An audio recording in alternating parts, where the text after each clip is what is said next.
बारामती आणि त्यातही शरद पवार विरुद्ध अजित पवार हा विषय सध्याच्या राजकीय वर्तुळात फार चवीनं चघळला जातोय।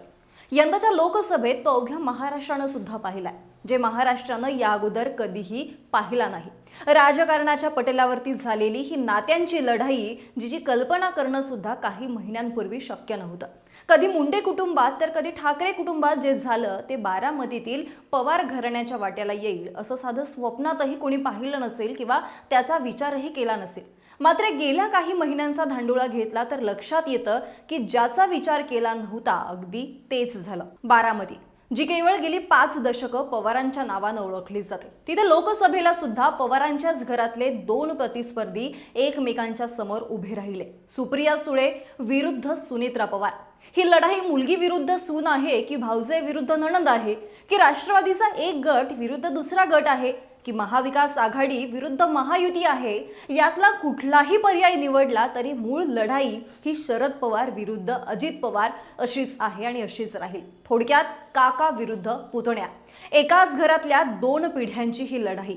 शरद पवारांनी आजवरती पवार कुटुंबाला एकत्र जोडून ठेवण्याचं काम केलं, मात्र ज्या दिवशी अजित पवारांनी त्यांची वेगळी भूमिका घेतली त्यावेळी मात्र शरद पवार निवडणुकांच्या मैदानात कितीही लढाया जिंकले असले तरी सुद्धा घरातील लढाईत मात्र तत्वतः शरद पवारांची हार झाली असंच म्हणावं लागेल।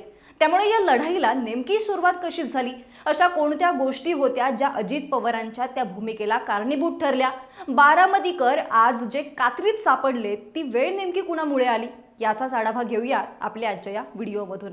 नमस्कार, मी मयुरी आणि तुम्ही पाहताय लगाव बत्ती। गेली अनेक वर्ष महाराष्ट्राचं राजकारण हे शरद पवार आणि त्यांच्या कुटुंबाभोवती फिरत राहिलंय। मात्र तरी सुद्धा या कुटुंबाचं एक वैशिष्ट्य अगदी कालपर्यंत सांगितलं जायचं आणि ते म्हणजे हे कुटुंब नात्यांपासून राजकारण कायम बाजूला ठेवत आलंय। राजकारणात कितीही वैचारिक मतभेद असले तरी सुद्धा ते नात्यांमध्ये कधीच येत नव्हते। स्वतः शरद पवार त्यांचं स्वतःचं उदाहरण सुद्धा कायम सांगतात। त्यांच्या आई शारदाबाई पवार या त्या काळी शेतकरी कामगार पक्षाच्या विचाराच्या होत्या, घरातले इतरही।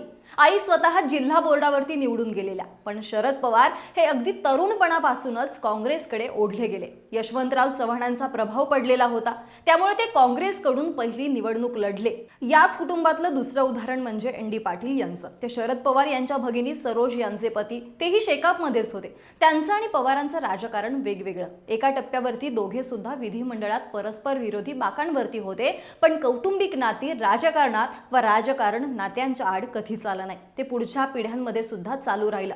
सण समारंभ आजही 3 पिढ्या एकत्रित येऊन साजरे करतात। आता पवार कुटुंबामध्ये वाद झाले नाहीत असं सुद्धा नाहीये, पण ते कुटुंबामध्येच सोडवले गेले। सगळ्यात जवळचं उदाहरण म्हणजे 2019चं। अजित पवार तडकाफडकी भाजपसोबत आघाडी करायला गेले, शपथविधी झाला, पण अवघ्या 80 तासामध्ये सरकार पडलं आणि अजित पवार पुन्हा एकदा शरद पवारांकडे परतले। मात्र आता हीच नाती राजकारणात मिसळली गेली आहेत। जो मतदारसंघ अगोदर घरातल्या एका पिढीकडून दुसऱ्या पिढीकडे अगदी अलगद गेला, आता त्याच मतदारसंघात मोठी टशन निर्माण झाली आहे। शिवाय त्याच्यासाठीच आता घरातील 2 व्यक्ती समोरासमोर उभ्या राहत आहेत।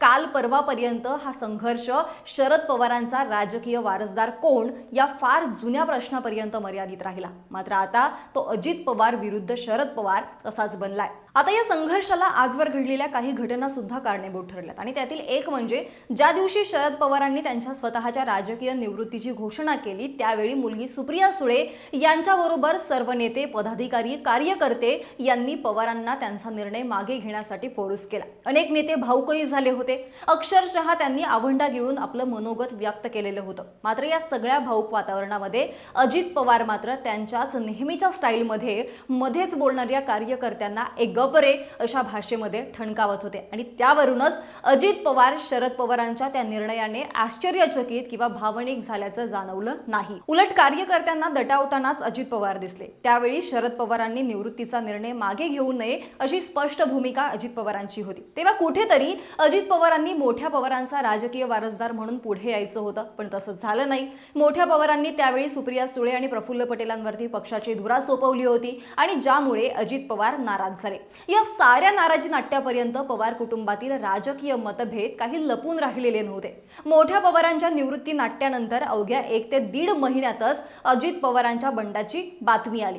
2 जुलैच्या रविवारी महाराष्ट्रातील राजकारण काहीसं निवांत असतानाच राजकीय घडामोडींनी भूकंप घडवला।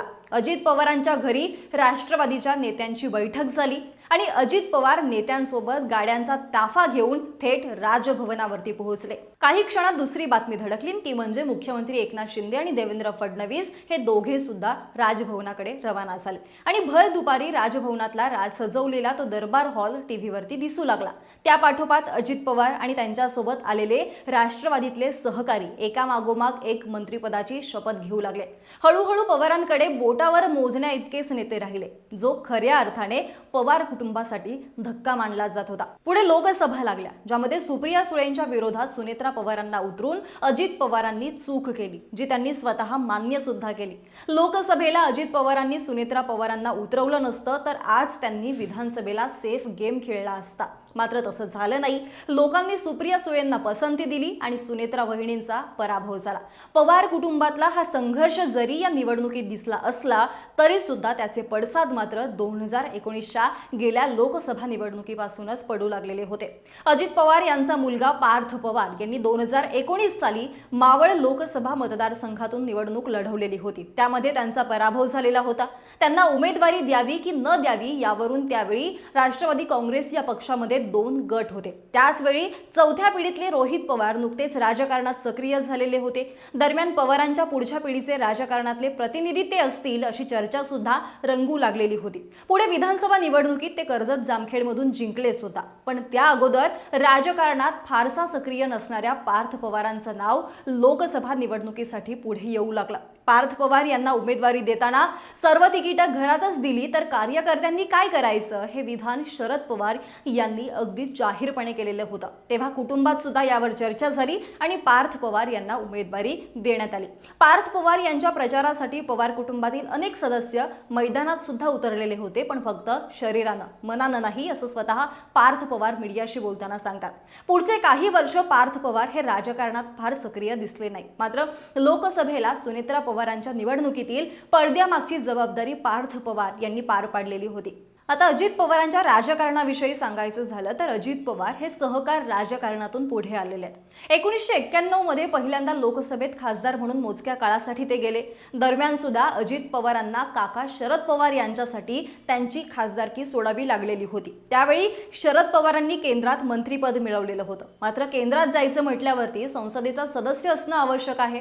त्यासाठी मग शरद पवारांना सुरक्षित मतदारसंघ म्हणजेच बारामती होता आणि तिथूनच 3-4 महिन्यांपूर्वीच अजित पवार निवडून गेलेले होते।